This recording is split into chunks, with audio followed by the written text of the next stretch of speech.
আসসালামু আলাইকুম। ক্রিকেটে ম্যাগের ঘনঘটা। বাংলাদেশ 2-3 দিন আগেই জানা গেছে যায় কোন দলটা খেলবে। তার এটা হচ্ছে বড় একটা সমস্যা, কারণ হচ্ছে তখন প্রতিপক্ষ সেই হিসাবে দল সাজায়। কিভাবে জানা হলো সেটা একটু বলি। ওপেনিংয়ে মনে করেন তানজিদ তামিম, সৌম্য সরকার, লিটন দাস। তারপরে আমাদের লিজেন্ড ব্যাটসম্যান হচ্ছে শান্ত, লিটন কুমার ঘেট ব্যাটসম্যান। তারপরে দেন তৌহিদ হৃদয়, সাকিব আল হাসান, মাহমুদুল্লাহ রিয়াদ, জাকির আলী অনিক। তারপরে আছে রিশাদ হোসেন, শেখ মেহেদি। মোটামুটি 10 জন হয়ে গেল। বাকি রইল কয়জন? 15 জনের মধ্যে বাকি রইল 5 জন। 5 জনের মাঝে 4 জন পেসার, তানজিম, সাকিব, মুস্তাফিজ, তাসকিন এবং শরীফুল। তারপরে ধরেন রয়ে গেল কেটা তানবীর খেলানোর কোনো সম্ভাবনা নাই, কারণ গত ম্যাচে 8 নম্বরের ব্যাটসম্যান হিসাবে, বলার হিসাবে বট করতে আসে মোটামুটি 29 রান দিছে। খেলানোর কোনো সম্ভাবনা নাই। তারপর বলেন শরীফুল, হাতে 6টা শিলি, তাকে কি খেলানো সম্ভব না। আমরা জানবো কি, শ্রীলঙ্কাও জেনে গেছে কোনো 11 জন খেলবে।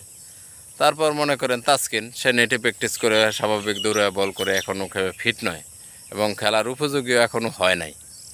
তাহলে মোটামুটি তানবীর, শরীফুল আর 3 জন চলে গেল। এখন 3 জন চলে গেল, রইল করে তানবীর, মুস্তাফিজ, পেসবার হিসাবে রইল মুস্তাফিজ আর সাকিব, তানজিম সাকিব যেটা। কিন্তু তারপরে আসেন এইদিকে,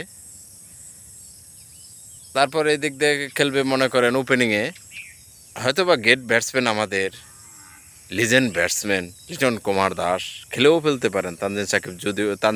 তামিম যদিও ফর্মে আছে, সৌম্য সরকার করতে পারুক, কিছু না পারুক, মনে করেন আবার শান্তর তো ভালোবাসা অনেক সাকিবের প্রতি, 75 টাইক রেডে ব্যাট করতেছে ইদানিং, সাকিবের প্রতি অনেক ভালোবাসা তার।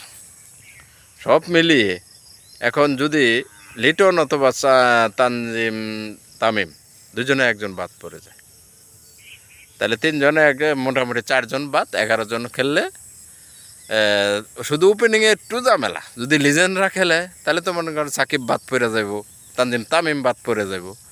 আর পেসার হিসাবে 2 জন খেলবেই অটোমেটিক, মুস্তাফিজ আর তানজিম সাকিব, তাদেরকেই নেতৃত্ব দিতে হবে। কারণ 2 জন, একজনের হাতে 6টা শিলি, ইনজুরি হচ্ছে তাসকিন আহমেদ। বাংলাদেশ খুব ভালো একটা ম্যাগের ঘনঘটা আকাশে। হয়তোবা এই দলটাই খেলবে, মনে করেন 3 জন তো আমি বাতি দিলাম, এখান থেকে শুধু বাদ পড়বে হয়তোবা লিজেন্ড ব্যাটসম্যান, কেন বলেন তো, লিটন দাস বা তানজিম সাকিব। উনি তো এতটাই না, তার জন্য উনি তো ইনফর্ম ব্যাটসম্যানকে বাংলাদেশে বাদ দেওয়া হয়, এটাই সিস্টেম। ধন্যবাদ সকলকে।